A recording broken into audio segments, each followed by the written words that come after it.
Hey, what is up, everybody? Welcome inside the Guilty as Charged podcast.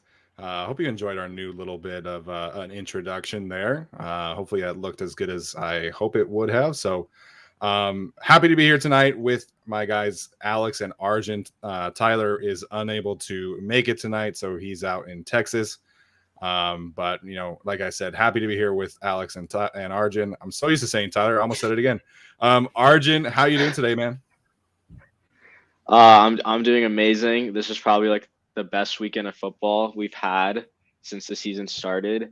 You know, the Bills Chiefs game is kind of just an example of like you really need to hit on the quarterback position, and if you don't, you're never really going to be able to even come close to what the Chiefs and Bills did. So it really just made me happy we have Justin Herbert, and even though we didn't make the playoffs, I'm super excited for our future, given that what we just saw.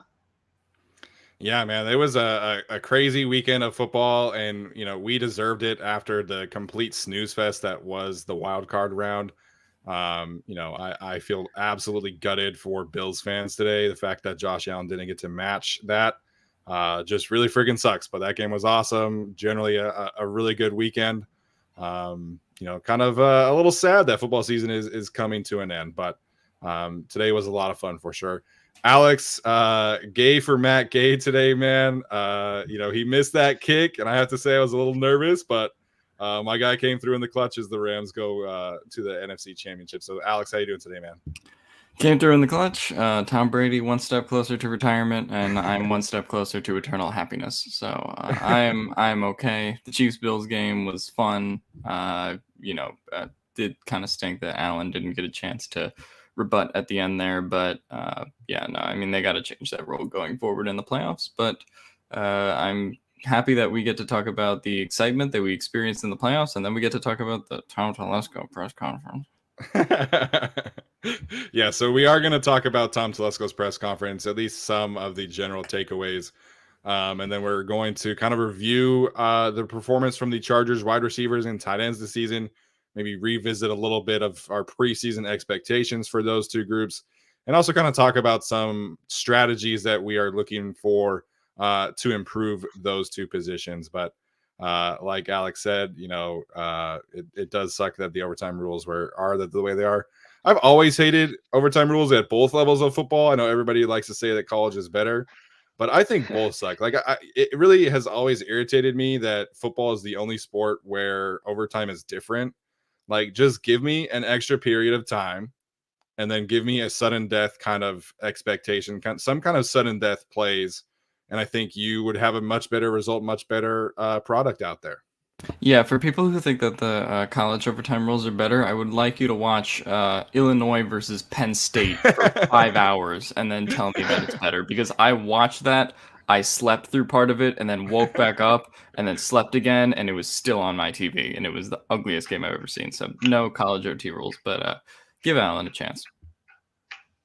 Yeah, like the fact that like he had that whole 2 minute scenario, scored twice, scored under a minute, and he still lost because of a 50-50 coin flip. I mean, that's terrible for the NFL. I mean, I'm sure every single other fan wanted every other fan except for Chiefs fans wanted Allen to get another Yeah. shot. That's so tough. I mean, that this was their all-in year, and the fact that they lost because of a coin flip, I mean, I got to feel for Bills fans. I'm sorry. Yeah, absolutely. And Allen played two perfect games these past 2 weeks, like literally perfect, as good as you could hope for a quarterback to play. And they're going to be watching next week just like the rest of us. Meanwhile, Jimmy G and Joe Burrow combined for 0 touchdowns yesterday, and they're playing next week. So just an unfortunate timing more than anything. I wish that were an AFC Championship game instead of a divisional game, but very entertaining nonetheless. So that being said, we are going to dive into some of Tom Telesco's press conference. I know this was a few days ago, so I know it's not super fresh in everybody's mind, but we've had a few days to kind of think back on some of the things that Tom Telesco says. And of course, kept a lot of things to the chest, or close to his chest, as he always does. There was lots of general manager speak, but Alex, what's kind of your big takeaway or biggest takeaway from Tom Telesco's press conference? Not a big fan of whenever you bring up the fact that he's been here for 10 years and we have like 2 playoff wins to show for it. That's for sure. He did not like whenever anyone brought that up in the press conference. But no, I thought there was a lot of GM speak. He, had a bunch of these quotes just talking about like, oh, what do you think about Mike Williams? Well, I'm happy he's here. Or, what do you think about Justin Jones? He makes plays, so like not a ton to like gain from that. At the same time, I do think there were some interesting quotes. He likened the fact that they have 3 interior defensive line free agents to their offensive line blow up last year when Tevi, Feeney, and Lamp were all free agents. So I thought that was interesting. If you're talking about, the conversation of between Jones, Joseph, and Covington, which one of them, which combination of those guys are back, or none of them back. I think that became more of a possibility based on his comments there. Some quotes from Jerry Tillery. He has a lot of skills we really like. New defense, but he came along. He's gotten better each year. Gives everything he has every snap. And then he asked himself out loud, is he a finished product? No, not yet. And Tom Telesco and Jerry Tillery's 5th-year option. We have time to figure that out. So yeah, some barn burner quotes there. Aside from that, I thought it was pretty basic. I think one thing that got a lot of people's attention was also the Matt Ariza quote, where he brought up the punter from San Diego State, said he would do his work on that. So we'll see what comes of that. But other than that, it was pretty general GM speak. I did see a lot of people take into account the fact that he said that there was no rookie contract window, but I didn't make too much of that, comment either. Heading into free agency, I do still think they'll kind of go all in this year with the salary cap space they'll have. So pretty much just wait and see for me when it comes to the Telesco press conference right now.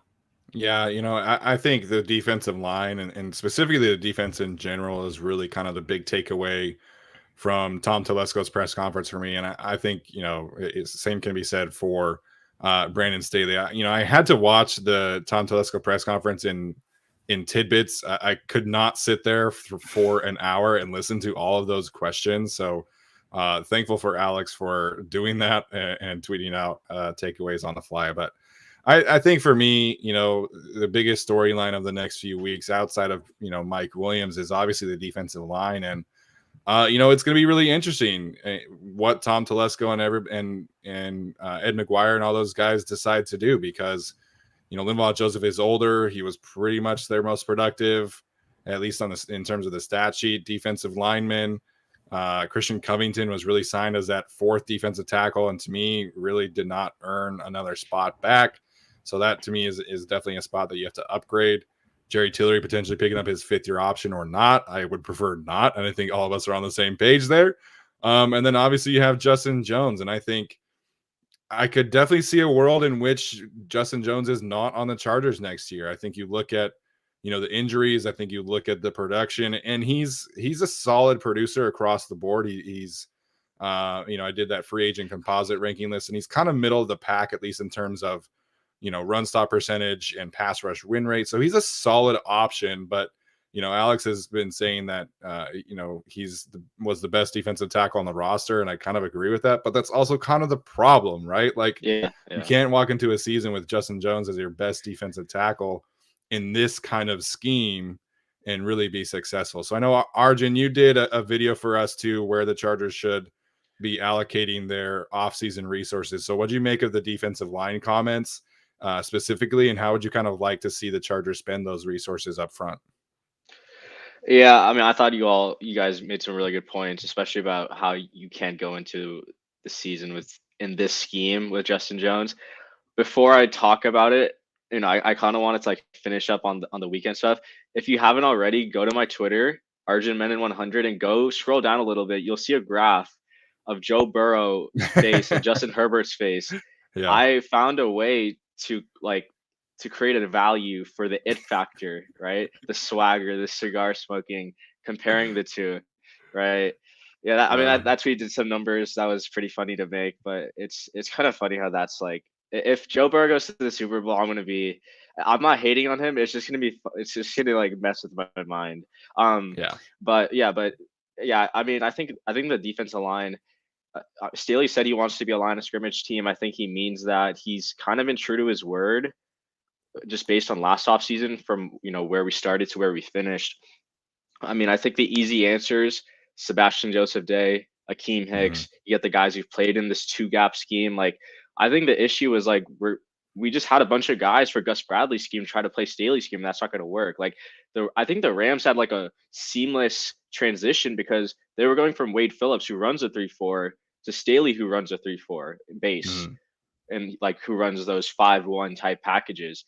But like Gus Bradley doesn't do that. So they're being asked to pick up a new technique. They're being asked to like, change the way they attack gaps. I think, I hated the fact that Staley was only bringing in his guys during free agency, but like all of us wanted John Johnson and Troy Hill last year at some point, even though Johnson was like a pipe dream.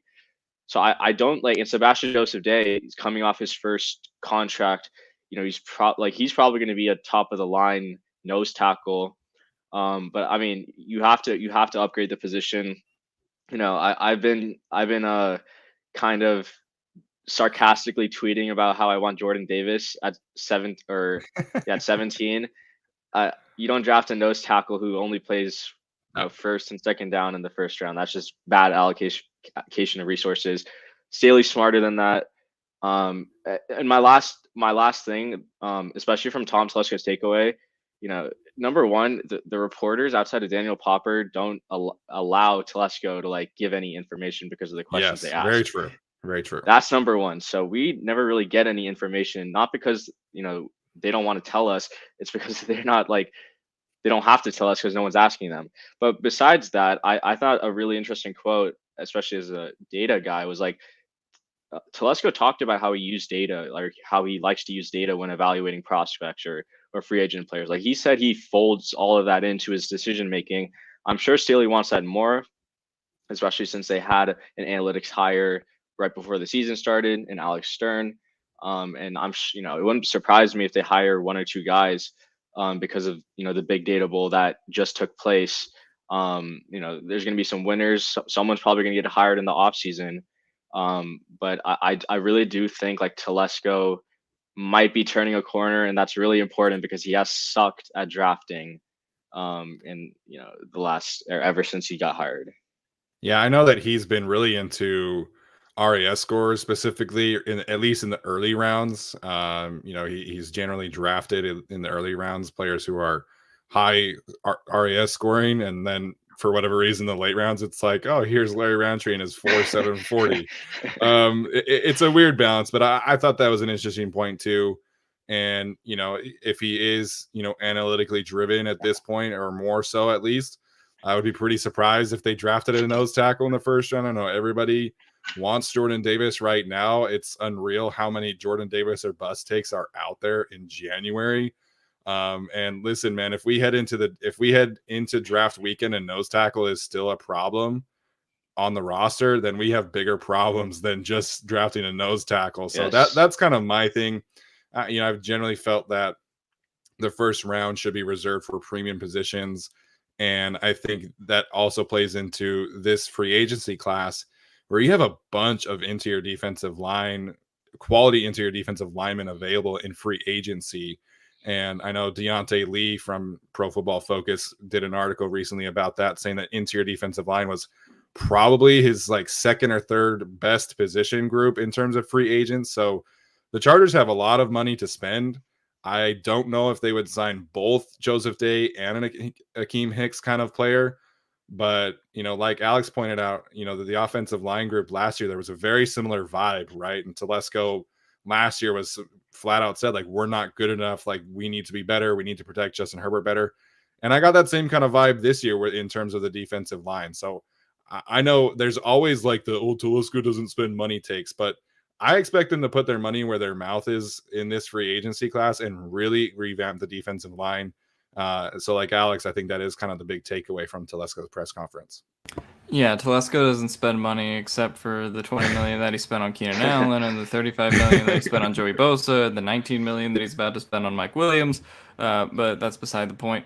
I did think there were a couple other interesting quotes. I mean, we talked about analytics and all of that. He did have a pretty full-throated defense of Brandon Staley. Not that I really expected any different, but he pretty much did go on all the fourth down calls.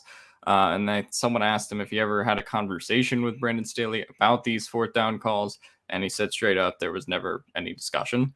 But yeah, like Arjun said, I did think the questions were kind of whack in this one, where it's like you had 5 people ask him, "Hey, do you think you suck at your job?" And like they expect him to answer, yes, actually, I think I do deserve to be fired.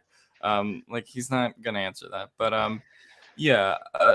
Aside from that, my only real other takeaway was I guess they're gonna try to run the Kenneth Murray thing back at linebacker. But I think that's very up in the air as of now. But yeah, pretty much said that he still believes in him, and he does think that he is an inside linebacker as opposed to an edge rusher at the end of the day. So there at least is some definition to the position there. But that's really all I got from Telesco kind of going forward out of this press conference. Yeah, absolutely. Quick shout out to Rich E. Talking about yak receivers. I think yards after catch was a huge theme this weekend with Jamar Chase, Tyreek Hill, of course, going nuclear, Mecole Hardman as well, and of course Deebo Samuel. So we'll definitely talk about some of that later on, Rich. But first, we got to wrap up here with Tom Telesco. So I'm glad Alex pointed out the Kenneth Murray. I do think another big takeaway from Telesco's press conference is Uchenna Nwosu. Him and Brandon Staley really spoke rather highly of Uchenna. I'd be pretty surprised at this point if he were not re-signed. I think there's certainly an argument to be made that they need to upgrade the pass rusher opposite of Joey Bosa. But I think that Uchenna really does have the best ball ahead of him, and he was really fantastic, in the back half of the season. So I think Uchenna will be back. I think he can really get more comfortable in this scheme. And like I said, Staley and Telesco both spoke really highly of him. So really upgrading that third spot behind Nwosu and Joey Bosa is probably the focus in terms of the pass rush, whether that's a free agent. Maybe you get like a Jadeveon Clowney kind of deal, like a 1-year flyer on a veteran. Von Miller's going crazy, so it seems like he's probably priced himself out. But I think that's a strategy. I think you could also target, a second, third round edge rusher to kind of supplement behind them as well. But like I said, feels like Chenna's probably back. Arjun, do you know? I don't think that Brad Spielberger or the PFF rankings had his projected contract. What are you thinking in terms of Nwosu's potential contract? Yeah. So I'm sure Brad's gonna have a lot more articles on this going forward. I mean, the thing about the NFL is like it's so driven by recency bias, and Yeah. Nwosu, I mean, the Chiefs game, that interception, after the Kelly fumble, then he had probably one of the best games of his career against the Raiders. Yeah. In a prime time game, like that's going to turn some heads, and that's probably going to get him more money than he should. I'm not saying he's a bad player, but I think it's a similar case with like Mike Williams. Also, like he had one of the best games of his career. Most of it came late, but a lot of production in that Raiders game. So I mean, Nwosu, like I wouldn't want to pay more than like 12 million for him, and like I don't know, maybe he gets up to 14, 15. Like Dante Fowler got like 2 years, $30 million after playing next to Aaron Donald for 2 seasons. Yeah, that's true. Like you never know, and like edge is such a premium position. Nwosu has experience in a 3-4 and 4-3, playing the Legion of Boom system and the Staley system, which is probably going to be the main system going forward. So yeah, he could get up to 15 mil, but I mean, the way Telesco operates, I feel like he'd be a priority to bring back, especially with how many game-changing plays he had. I mean, yeah, I think it's also just that he plays edge, and they don't really have guys that are like able to step into that role right now. Rumpf Yeah. is not there. Yeah. Fackrell, I mean, if you bring him back, like he's a nice rotational piece, but you're not bringing in Fackrell to be opposite Joey Bosa for the whole season. So I think that he's probably first priority of the team outside Mike Williams at this point, and what they decide to do there. Yeah, I definitely would agree there. And it is going to be interesting, right? Like his numbers, just like overall in the season, are pretty similar to Derek Barnett, Hassan Reddick. I know Hassan Reddick obviously has more sacks. It's a little concerning there that his pressure numbers aren't equal to that kind of sack production. But his sack numbers are Uchenna's production overall are very similar to those kind of players. So I could see him getting 13-14 million dollars to stick with the Chargers. Maybe he gives them a little bit of a hometown discount, and like everybody in the chat right now is 15 million. Hell no, 12 million is too much. Like, I mean, he's an edge rusher. Like he's a high end number 2 edge rusher. So I feel like that's just kind of the market that you have to pay. I mean, Arjun just pointed out Dante Fowler, 2 years, $30 million. And Dante is another one that, Nwosu's numbers are very similar to. So And that, like that I was said, before inflation. That was before like the cap inflation. Yeah, I mean the cap is going to continue to go up and up and up, and I think that's a big reason why we're going to see, bigger contracts. But 12, 13, 14 million dollars, I think is fair for Nwosu at this point. Arjun, any other major takeaways from Tom Telesco's press conference? Yeah, I mean, I think he really wants to keep Mike Williams. I think Mike is like 80% going to get franchise tagged. I don't know if that means a long-term deal. And this is actually something I noticed, and I was talking with Brad about this the other day. It's like if you look back to receivers that get franchise tagged since like 2013, outside of Des Bryant and Demaryius Thomas in like 2014, every receiver that's gotten franchise tag has left the team the next year. Huh. And like if you think about it, like Allen Robinson's probably going to leave in free agency. Someone's probably going to backload Godwin's contract. I don't know if the Bucks have the space to make it work, right? Like, you tag a receiver, that probably tells the agent of the receiver that like, hey, like we don't trust that you can keep up a high level of play long term. So like as much as I want Williams for the long term, I do think they franchise tag him, and like, but I do think Telesco makes Williams his number one priority based on what he was saying in the press conference. Yeah, I felt for a while that Mike Williams gets the franchise tag. I think he's beloved in that front office. Staley was like getting emotional over talking about him. Telesco, of course, I think that's a big kind of legacy pick for him as well. They drafted him 7th overall. So I think they're going to want to give Mike Williams every opportunity to stay in Los Angeles and make plays.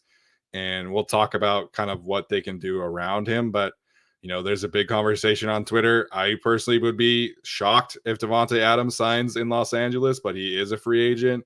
Who knows kind of what happens there? The Packers are, negative $44 million in cap space. I don't know if they have the kind of ability to be able to re-sign Davante if Aaron decides to stick around. So really outside of Davante, that's the only free agents that I would like prefer over Mike Williams. I know Allen Robinson weirdly has a lot of fans on Twitter. I'm not into that idea, but I felt for a while that Mike was going to get the franchise tag, and then he had the Raiders game. And, I like Arjun was saying, recency bias is going to be real. Like if they do let Mike Williams hit free agency, that somebody like the Jaguars, the Texans, one of these bad teams is going to throw, $20 million at Williams because they need a receiver for a young quarterback kind of situation. So I like Mike Williams a lot.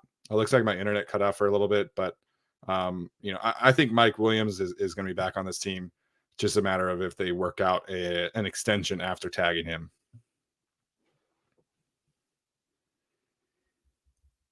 All right. I know Telesco too also caught a lot of heat for like his "we have to budget for the future" comment. I didn't really have an issue with that. I think we're looking at all these teams who are negative 40, negative $70 million in cap space. And, I'm okay if a team decides to budget for the future a little bit. Like I said, I think Tom Telesco will spend his money. I think they'll improve the roster. So I'm not super concerned about that. And he did also have a quote where he said that, they're not going to look at the offense and say, oh, it's a top 5 offense. Like, we're not going to improve it. Like, we're going to keep working on things. So I think Telesco has a sense of urgency about him. And I think part of that is Brandon Staley. I think part of that is Justin Herbert. I think my stance on Tom Telesco has been pretty clear, but I think this will be an all-in season for the Chargers, and I expect them to use their money accordingly. Yeah, I think a lot of people made a big deal about the "we reward our own and we're selective" quote, but they haven't always done that. It depends really on the players. We just saw them let Hunter Henry walk to the Patriots last year and then make Corey Linsley immediately the highest paid center in the league. To me, there's not like a whole lot of consistency of, oh, well, if we drafted this player in the first 3 rounds and they developed for us, then we have to pay them. Like, no, they're not going to hold themselves to that and hamstring themselves if they truly think there's a better option, like getting Corey Linsley in free agency last year and then figuring out tight end later, or doing similar things this year, right, with some of the guys that are free agents. So we'll see how it all plays out. But that's to me just one of those things where you have to read between the lines and look at what Tom Telesco's actually done and then realize that in these press conferences, he's mostly a bullshit artist. Well, especially when he's getting the same question over and over again, just kind of worded differently. So, it's tough to take away a ton, but, we talked about it for 20 minutes or so. That being said, let's dive into, the review of the wide receiver and tight end rooms. I want to specifically focus on the receivers first and foremost, and get to the super chat question earlier. So I want to start with Keenan Allen specifically. Ended up being second behind Mike Williams in receiving yards and touchdowns. Had his usual 6 receiving touchdowns with 106 catches on 150 targets. So Arjun, we'll start with you. What are your thoughts on how you would kind of look at Keenan Allen's season as a whole? I think honestly, I was kind of disappointed. I'm not gonna lie. Like, I think I had a lot of expectations for him. I didn't expect the drops. Like, he's been really consistent. And I think we saw the high end catches that he can make. Like, some of the catches he was making, like the Washington game and the Bengals game, like those were like some really good catches. But he has these like weird just drops right over the middle. And like, I think that was just an issue. The good thing is, like, drops aren't stable year to year. He'll probably regress down to like 4 or 5 drops maybe. I don't see that being too much of an issue next year. I think the biggest issue for me is, like, I just felt like at times in the biggest of stages he wasn't producing. Like, how does he only get 8 targets versus the Raiders? And I don't know if part of that's the game plan, offensive game plan and defensive game plan. The Chiefs game, I don't like, did he even do anything? Like, I felt like some of the games down the stretch he just wasn't producing. And that's an issue. I mean, he went over 1,000 yards, had his usual 100 catches. That's great and all, but I think for the expectations I had for him, I think it was a little bit of a letdown. And I'm hoping it's not something where he kind of like he's peaked and he's kind of going on that like little bit of a downward slope. But I think he'll be fine next year.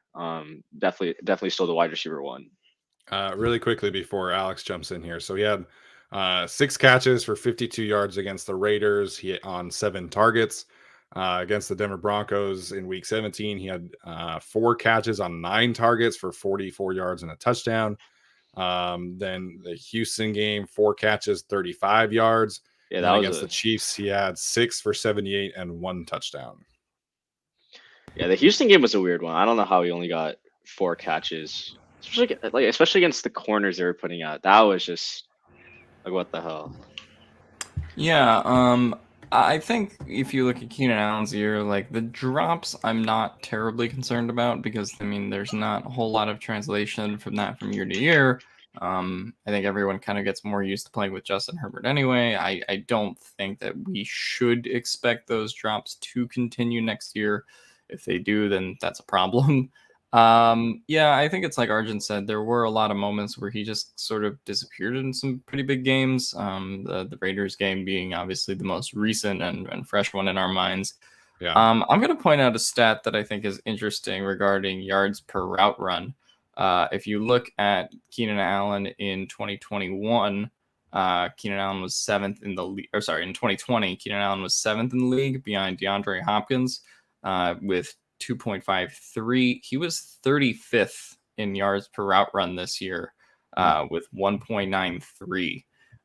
So I don't think that's a great stat going forward. Of course, that depends on a litany of other factors, but they sort of just were using him in like a little bit more of a underneath capacity. Like obviously we've talked about that the yards per attempt have sort of like been coming down air yards to Keenan Allen since Justin Herbert took over in 2020, but I didn't think he was as crisp of a route runner as he's been in some previous seasons. I think there was a little bit of age shown there.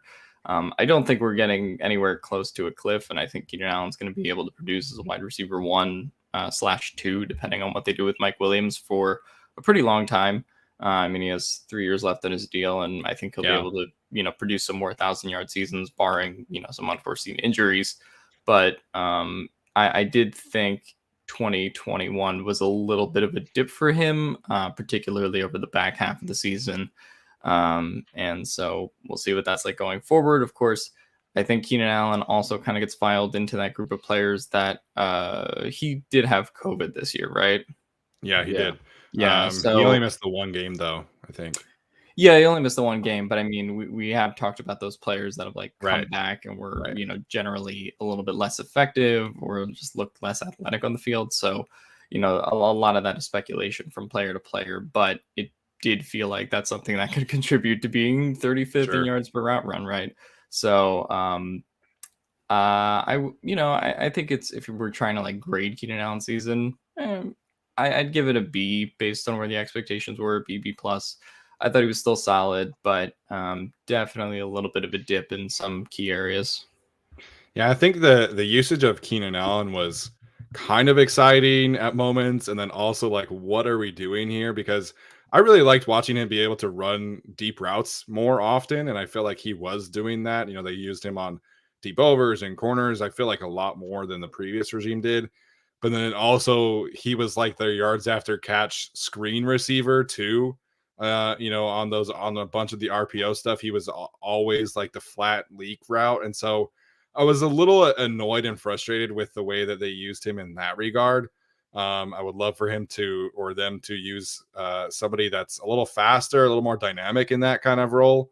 Whether that be, Jalen Guyton on Roberts. I was saying that like all season long to get Roberts, some opportunities at least on offense. And it was like, no, we're just going to keep running the RPOs to Keenan Allen and the flat routes and all this stuff. So I was definitely concerned about the drops. I do think that will be, like Arjun said, and Tyler or Alex, I'm sorry, regress a little bit to the mean.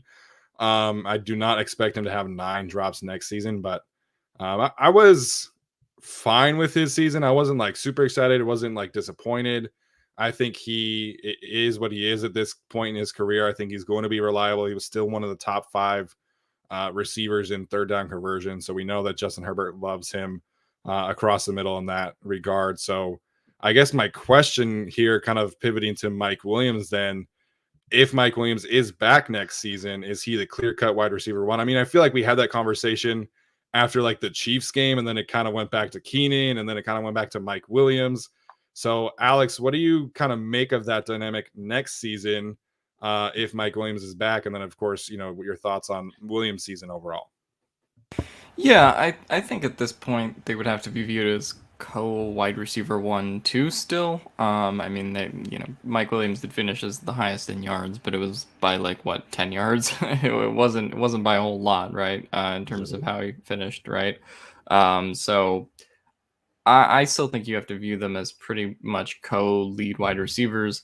Could that change? Obviously, I do think as you get Keenan Allen aging and Mike Williams still kind of in his prime, so to speak, 4 or 5 years younger, then I mean, yeah, sure, there's always going to be the possibility that one is going to dip, and then Mike Williams is kind of going to become the wide receiver one.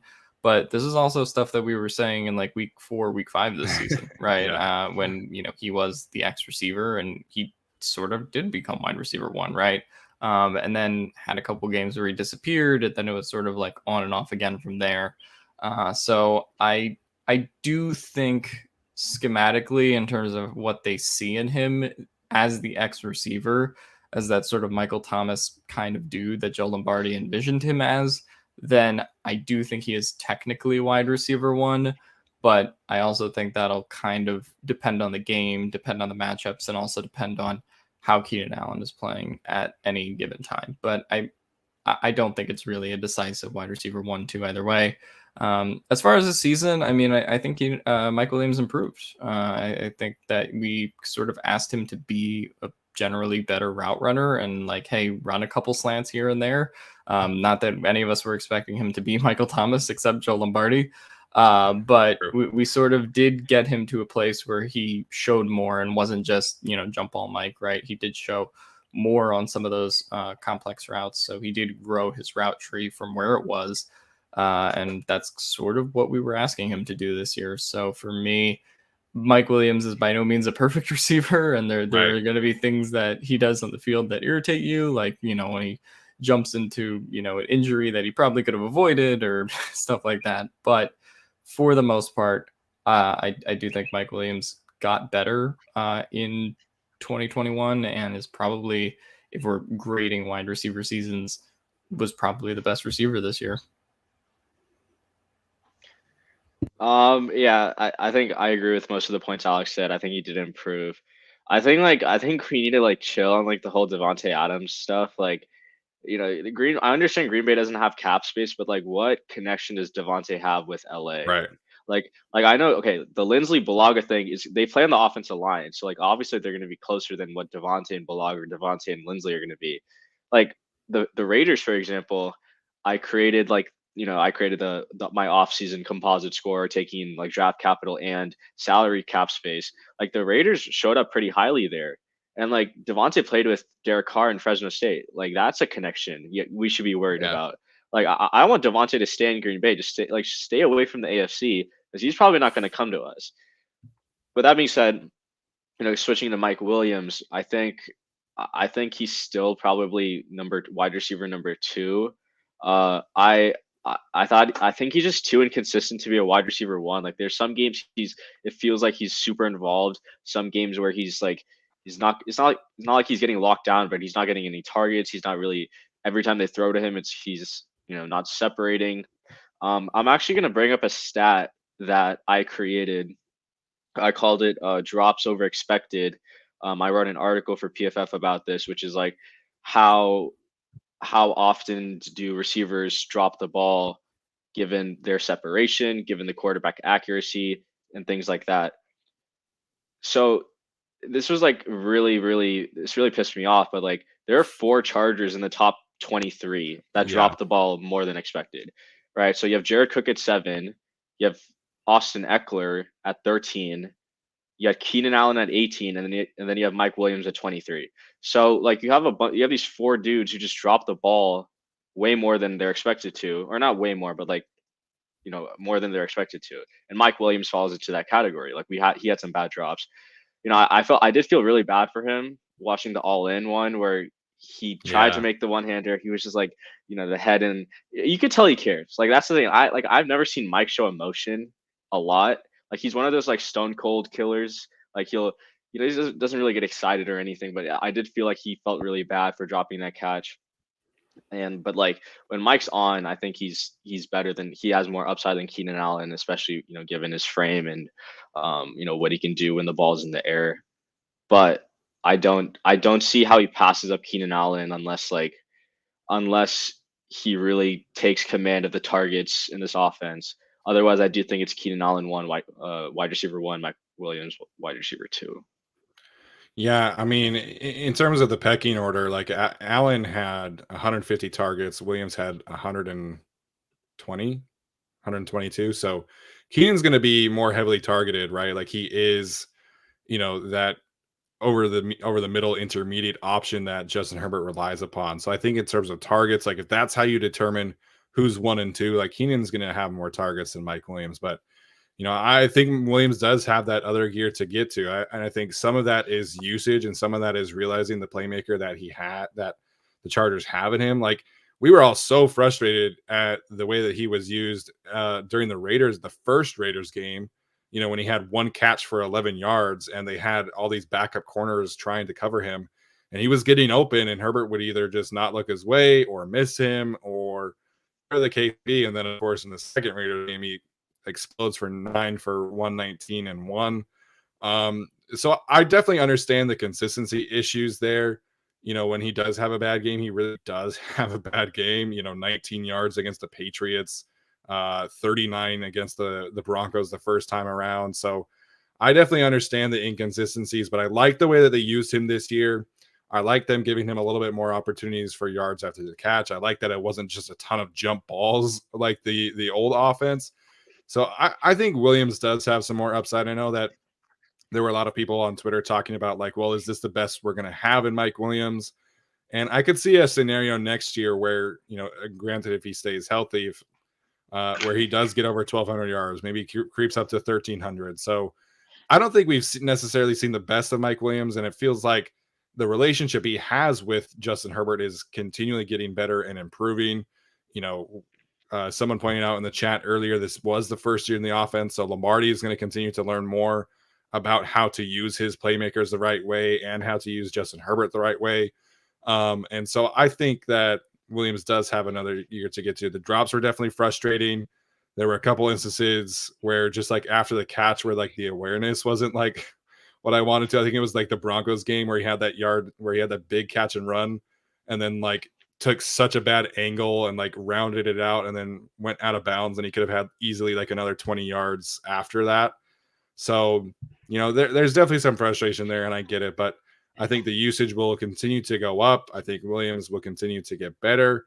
And I'm okay with him. And in terms of the Devontae stuff, like he's from the Bay Area. So yeah, he's from California, but he was born in a place that was like 9 hours away from Los Angeles. So I don't know. We'll see what the Packers do there. Typically they don't give out third contracts, but Devontae is pretty clearly one of the best players in franchise history there. And again, that's really going to depend on what Aaron Rodgers does, if he wants to retire, if he wants to get traded. But I think if Devontae hits free agency, I probably think he's going to the Raiders to reunite with Derek Carr. They have the cap space there. He would be number one. But yeah, so I'm in favor of keeping Mike Williams, like I said, and I think Tom Telesco will be as well.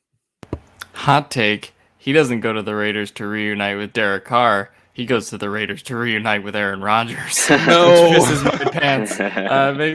I'm telling you, it scares me. The Devontae Adams stuff. Well, first of all, half of y'all on Twitter can't even spell his name right, so I'm not going to justify this conversation. And also, I mean, people keep saying Green Bay's $44 million over in cap space, but haven't the Saints been like $100 million over, and they just re-signed Marshawn Lattimore to a $20 million deal through whatever they do with Taysom Hill, money laundering, NFT contracts. I don't know what exactly they're doing with him, but NFT contracts. That's a good one. They're doing. But so just because they're over the cap doesn't mean that they can't necessarily bring you back. Right. It's just a matter of whether or not they'll want to, depending on what happens with Rodgers. I think the problem with really letting Mike Williams hit free agency and then trying to go get a Devontae Adams, or if you try to go get any of these wide receivers that are out there, is like there's a possibility he walks, and then you're left with Keenan Allen and Josh Palmer as your wide receiver too if you don't sign anyone. Right. So if you strike out on Mike Williams and you strike out on Devontae Adams, kind of boned. And then you're potentially looking to the draft and you're like, okay, well, you can go get a Jameson Williams or you can go get a Drake London if you want to in round 1. But then that's a pick that you're not using on a quarterback or some of those premium positions that Steven talks about. And I certainly don't think either of those receivers is Jamar Chase. So, I think it's just a tough thing to replace Mike Williams. I get that people want a yak guy, but I think there are better solutions that you could probably do from wide receivers 3 to 5, such as not start the year with KJ Hill on the roster. We could try that next year in terms of yak.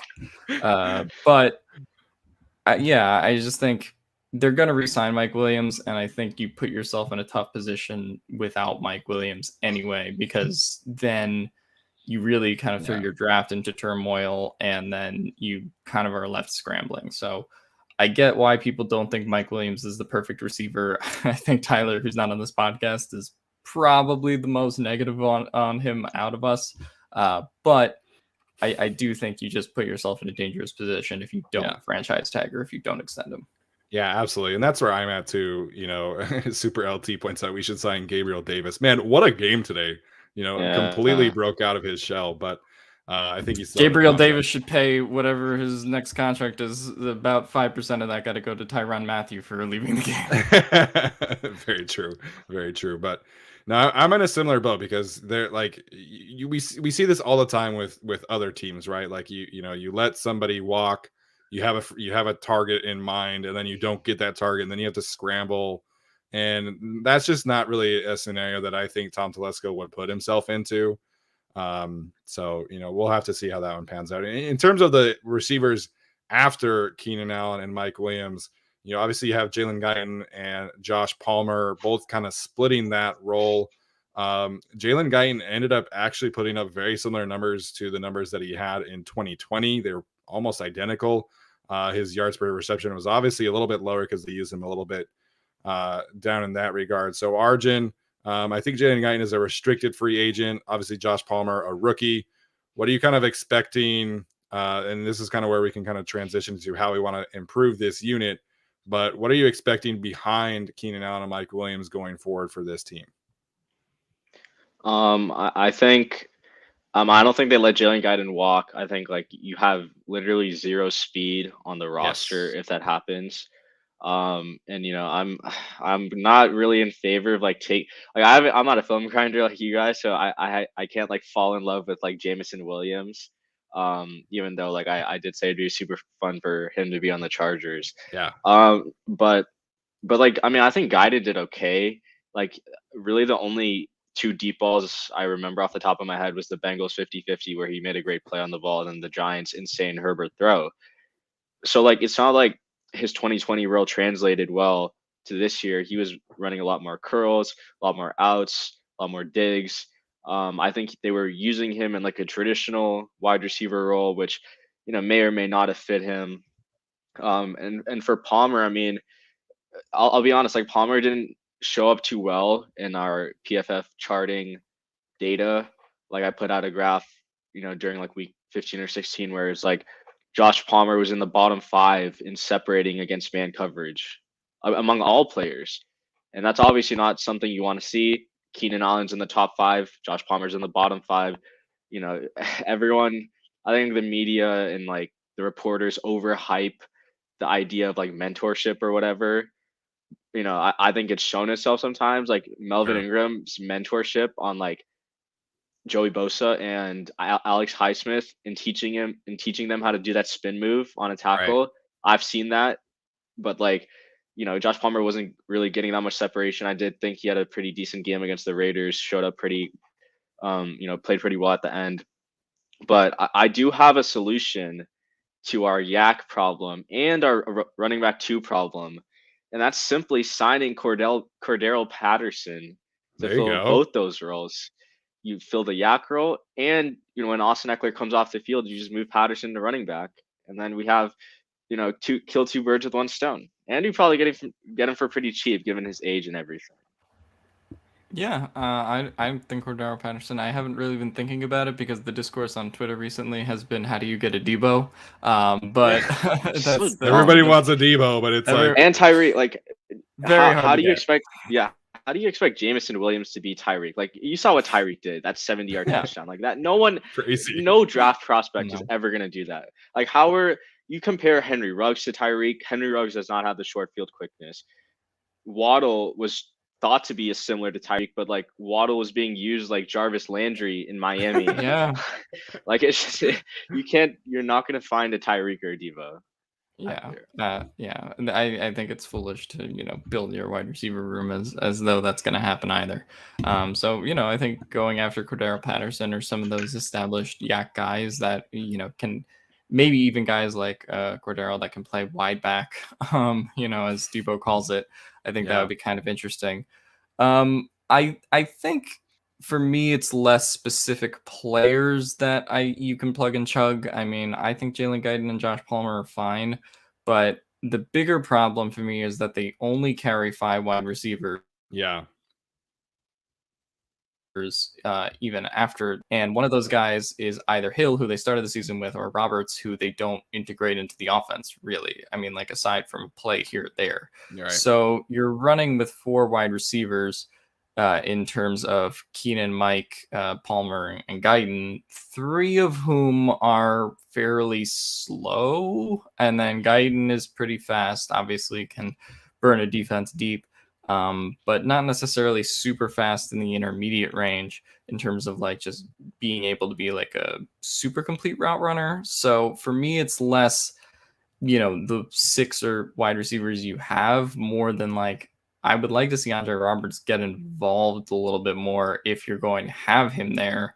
And then honestly, I'd rather have 6 receivers than 4 running backs, right? Like 100%. it just get another guy that you feel like can develop and fill some of that yak role.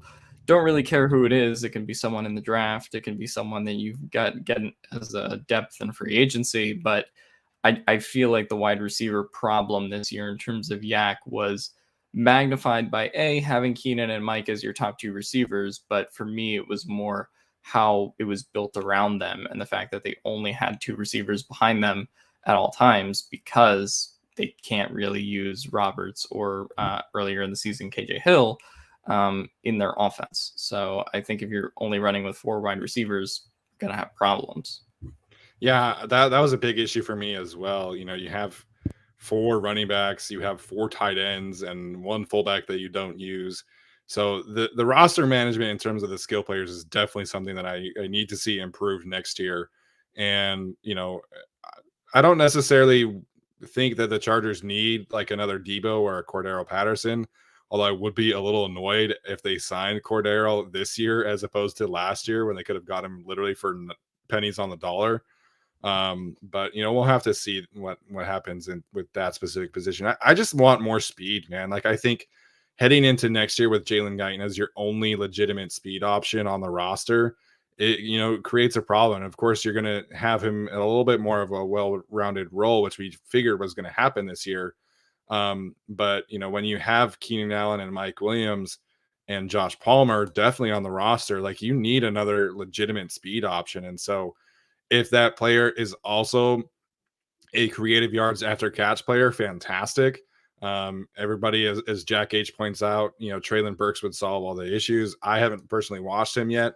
He's got a lot of hype right now. Daniel Jeremiah had him going as wide receiver 1 in his mock draft. So I would be a little surprised if he's taken. And again, that's probably a first round pick. I'm not really into that idea right now. AL points out David Njoku as an option. We can talk about tight ends in a minute, but I think this team does need another element of dynamic play, whether that's a receiver, a running back, a tight end. I don't really care. Like, I just think they need more juice on offense to have those opportunities for yards after the catch, because outside of Mike Williams, and Austin Eckler, those were the only 2 guys that were really consistently getting yards after catch and taking advantage of those opportunities. All right, so let's pivot to some tight ends. I think, we can talk about Jared Cook for sure. Obviously, he was the most productive tight end. And it is really interesting because a lot of people were very hot and bothered last year when the Chargers did not decide to bring back Hunter Henry. They ended up going with Jared Cook. And outside of the drops and the touchdowns, the 2 were very similar in terms of production, in terms of targets, catches, yards. Obviously, Hunter Henry had more touchdowns. Jared Cook had more drops. So, Arjun, what do you make of this tight end room and specifically Jared Cook's season this year? Yeah, I mean, like obviously the drops are just killer.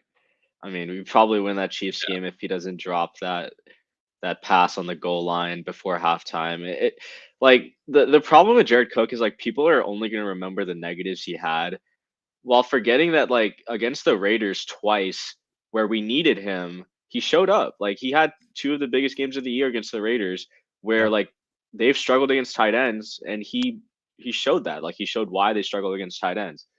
I guess like you're at this point last year, like we were paying whoever was going to be the tight end to be target number 4 behind Eckler, Williams, and Allen. So Right. like I'm fine not paying Henry 12.5 million to be target number 4. And like Cook's numbers are fine. Like the drops obviously like they're killer, but I mean his production was as where it needed to be for a target number 4. Plus like, the Chargers were rotating Guyton and Palmer. Like it wasn't Cook wasn't always the first option, and like there were times where he was the main guy on the RPO looks. It was so unfortunate how like the RPO they ran against the Raiders. I forget if it was like it was the first play of overtime where it was the illegal Oh, where he man did like the wheel downfield. route. Yeah, like he fits in well then. He's super athletic. Yeah. I just like they could bring him back. I would understand why, but it's just like I feel like people are just gonna like go berserk if we bring him back over like a younger type of him, like an Njoku, who I'm kind of high on. Yeah, I think the Jared Cook discussion, I mean, it is probably a little bit different if the illegal man downfield doesn't get called and the Chargers beat the Raiders, for Right. example. Then I think we're talking a little bit more about the game Jared Cook had against the Raiders. Um, for me, the big problem is the drops, and that's not a Keenan Allen thing where it's like, oh, that's a weird aberration. It's like, that's been pretty consistently who he is. Unfortunately, not always the most sure-handed receiver, and so I think that's a problem if you're asking him to be tight end 1. If you're asking him to be tight end 2 or 3, I guess it wouldn't matter as much, but he also doesn't have much utility as like a tight end 2 or 3 because he doesn't block very well. So that's Yeah. kind of the problem with building it out. For me, it was never, I guess, that they didn't re-sign Hunter Henry, although I guess I get why people are mad at that. I think Hunter Henry and Jared Cook by the end of it were pretty like even, like we've demonstrated statistically. It's just that Jared Cook had more drops. For me, it Yeah. was just, I guess, the alternative because, like, I mean, they probably could have gotten a Zach Ertz last year, and Zach Ertz was pretty good this year. So, I mean, I kind of would have liked to have seen him in this offense as a tight end 1 if they wanted to pursue that route because we were sort of talking about him and that Jared Cook caliber of guys last offseason that maybe the Chargers could have made a move for. But other than that, there's not a ton to really inspire in free agency this year when it comes to the tight ends. I think at this point, I think they're probably just gonna maybe move forward with Anderson, McKitty. The big wrench that got thrown into this, in my opinion, is the Donald Parham injury because Yeah. I feel like that is a situation where Donald Parham probably could have been tight end 1 or at the very least tight end 2 heading into next season. But now that his status is up in the air, I feel like that's really what's kind of thrown this unit out of whack.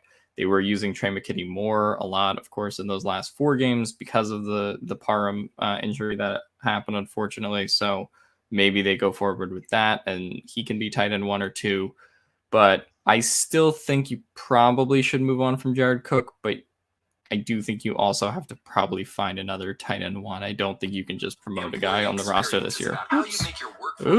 Anyway, you could probably promote a guy to being a tight end 2, but I just don't think they have a tight end 1 on the roster right now outside of Jared Cook, and Jared Cook has his own problems.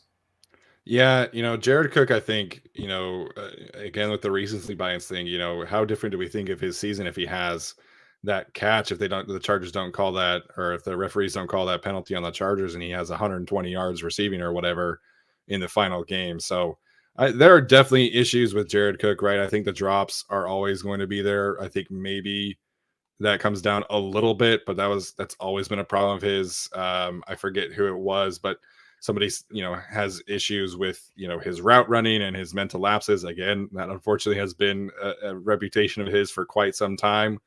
And of course, it's unfortunate because 2 of those resulted in pick sixes. So I think Jared Cook is fine. If they wanted to bring him back, I wouldn't like hate it, but Tyler wants them to sign David Njoku. Sounds like Arjun's pretty high on that as well. A couple people mentioning OJ Howard. If they wanted to get younger, I would not be opposed at all. I think, like Alex said, the Donald Parham injury is a little bit right now makes things a little bit uncertain. He's posting on Instagram as if he's going to get a 10-day contract in the NBA, so maybe he's doing well. I don't really know. But I think that this team has clear types of tight ends that they want to use, and specifically, you talk about yards after catch, like that to me feels like a common theme with all of the Chargers tight ends from last year, whether it be Trey McKitty, Steven Anderson, Donald Parham, Jared Cook. So maybe that's kind of their thing there. But if they wanted to bring Cook back, I'm cool with it. But my issue here again is the roster construction, where you have Gabe Neighbors just like chilling all year on the active roster, and then Steven Anderson is playing in his role as a fullback / H-back / tight end hybrid. So that needs to be worked out. Of course, Steven Anderson is a free agent as well. I do want him back because I think he earned that. But I tend to agree with Alex. I'd be a little surprised if they headed in with just this young group and not adding somebody else, whether that be a lower tier free agent or potentially adding another rookie through the draft. But I think they will at least add somebody to this room to bring in some competition. Yeah, I think you could just add bodies to the room. I'm certainly not opposed to a David Njoku or an OJ Howard if they want to go in that direction.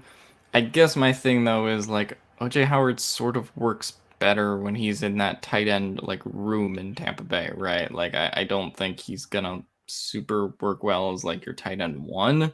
So No, he's I definitely think, not a tight yeah. end one. Definitely Right. not. So if it's sort of a tight end by committee group that they want to do here, I'm certainly not against it.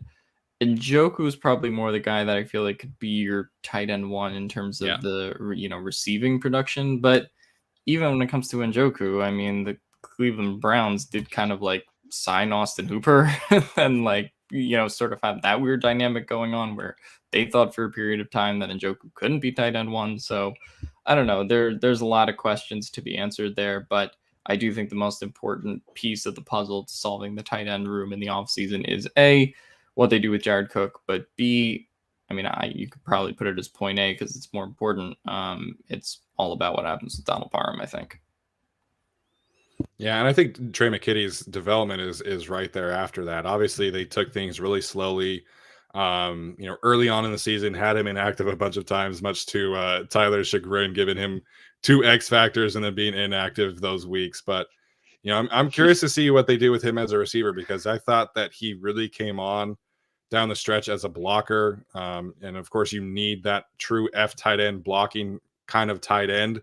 We saw Mercedes Lewis unfortunately have the one really bad play as a receiver, but as a blocker, that man was fantastic. And I think McKitty can be that kind of player. But I'm curious to see if they do expand his workload a little bit, because really that was like my initial thought process in potentially drafting him or potentially pegging him as a dark horse, was his work at the Senior Bowl as a receiver, where he was just absolutely cooking dudes. So I think Parham's health definitely a big question mark, and I think Trey McKitty's development is definitely something to keep an eye on throughout this upcoming offseason. Yeah, I think the last thing to add to that, at least from my standpoint, is like I actually think this is like a really intriguing free agency class for tight ends. You got like a Okay. bunch of dudes who are coming off their first contract, like never really lived up to what they were drafted for, but they could be good in a different situation. Like I'll throw out some names like OJ Howard, everyone knows Hayden Hurst, kind of drafted a little bit on the older side. Didn't really pan out in Baltimore because of Mark Andrews. Had a decent year last year, but then they drafted Kyle Pitts, kind of athletic. Evan Engram's pretty athletic, tested really well at the combine. Everyone knows Njoku. Max Williams was having a pretty decent year, if I remember correctly, before I think he tore his ACL, and then they traded for Ertz. Then Dalton Schultz. I mean, like he really stepped up this year, and like I was impressed by how well he played. I think someone's probably going to throw the bag at him. Maybe like Yeah. Jacksonville, who starting like Dan Arnold and like James O'Shaughnessy. Like they'll probably throw the So bag at bad. him at some point. Yeah. But yeah, there's like a lot of really interesting options in free agency. Obviously, the Chargers have three names right now, even though Parham and Anderson are Parham's exclusive rights, and then Anderson's an unrestricted free agent. But I do think the Chargers need to like at least resign one or two of their guys before they hit free agency, and then if they decide not to go get Cook or bring Cook back, then you bring in one of these like guys who are coming with their first contract and see how they fit in the system. And I think it should be an athletic guy who kind of just fits Cook's profile. Yeah, I think that's fair. And Tyler and I have been working on the composite rankings for pending free agents. And he did a separate tight end video last week. So if you missed that, please go check that out. And then he's saying in the chat right now, with added blocking grades, Njoku 1, Schultz 2, Tanyan 3. Oh, lost it. Cook was 8, Gesicki 9, Howard 10. Am I reading that correctly? But it is. I know a lot of people are saying like throw a bag at Mike Gesicki. I'm not into that idea. I think you can better spend that money elsewhere. And I just don't know if he fit. Like I don't think he fits what the Chargers want at this position. Like Arjun was just saying, I think they want a bigger body, more athletic, and move in space. So if they do go on free agency, who knows if any of these guys hit free agency, right? But I think Njoku, Howard probably fit more of what they're looking for in a replacement for Jared Cook if they decide to move on. And Evan Ingram, I would throw in that Gesicki range as well. I think he is athletic, but he's not like that big body. I feel like he's more of a route runner, basically a big slot receiver. And as Zach Whitaker points out, he also has drop issues. So, like I said, I feel like if they are going to go in a different direction through Cook, it is going to be a similar archetype, bigger body, athletic, can move. And listen, if they added in David Njoku, he's a really good blocker and has become a really good blocker too. So then you have him, Parham, McKitty, all really good blockers, all big bodies, all athletic. And I think that tight end room would be very, very nice going forward.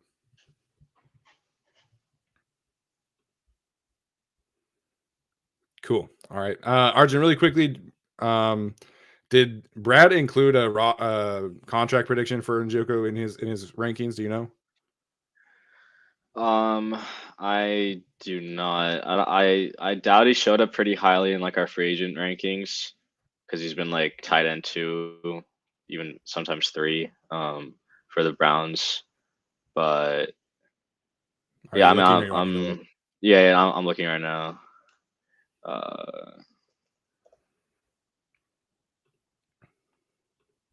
I don't know if he was mentioned, but I think Gerald Everett is probably another name that could be in there as sort of like a stopgap kind of option. Not quite as, poorly sure-handed as Jared Cook sometimes.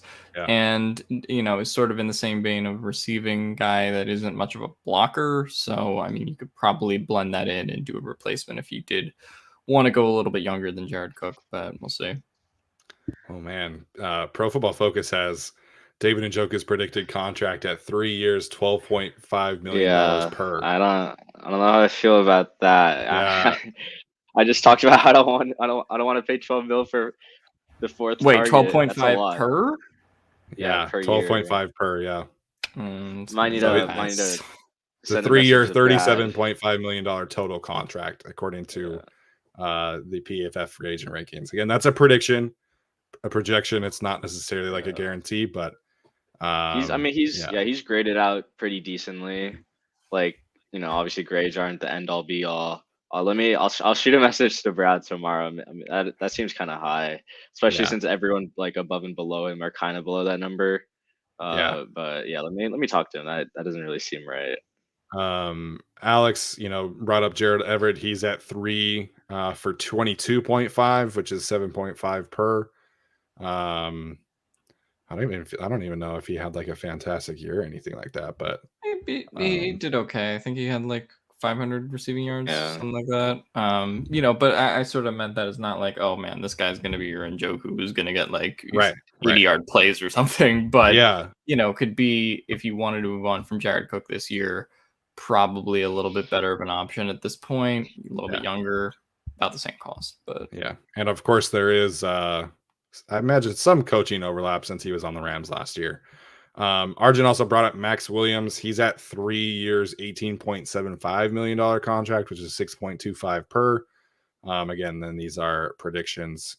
Mo Ali Cox is a free agent. I didn't know that, but he's at 3 for 21. Former we don't VCU need him basketball though.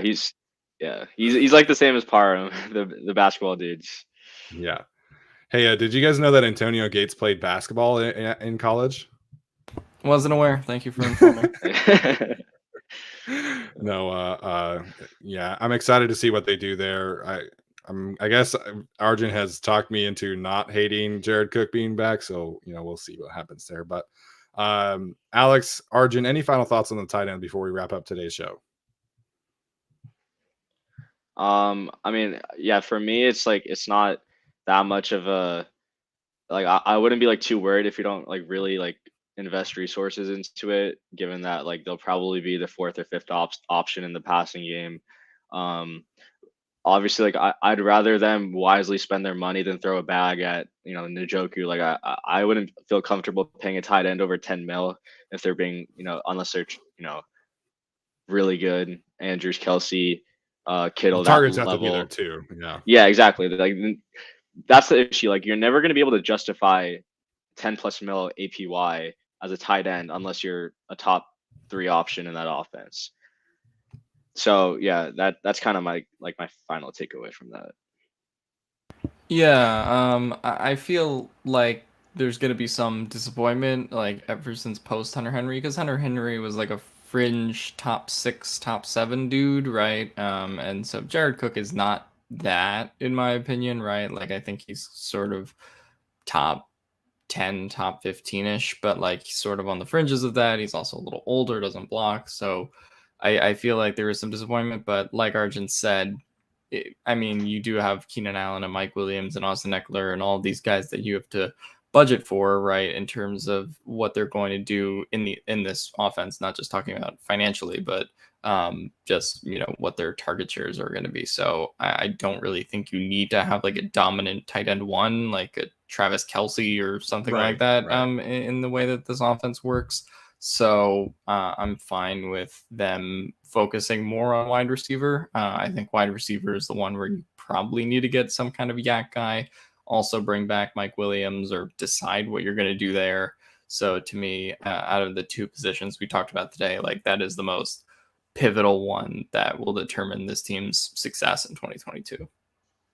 Yeah, absolutely. I think that's a great point, Alex. And somebody asking about Justin Herbert's little brother. I think he's a senior next year, but I don't think he's actually like any good. I don't know. I definitely do not remember watching him do anything much at Oregon, but I guess, we'll see if that changes next year. So Justin Herbert's brother, Khalil, we should have drafted him. Yes, Alex, I definitely agree there for sure.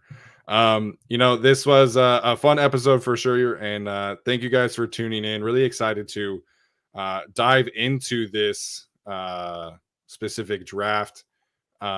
Jack H is really spamming the Treylon Burks love. I have not watched him yet, so I'm excited to dive into that. Can't thank Arjun enough for filling in for Tyler tonight as well. Apparently got it the first major snowstorm down there in Michigan. So Arjun, Alex, be well, and the rest of you guys, thanks for tuning in, and we'll see you guys next time.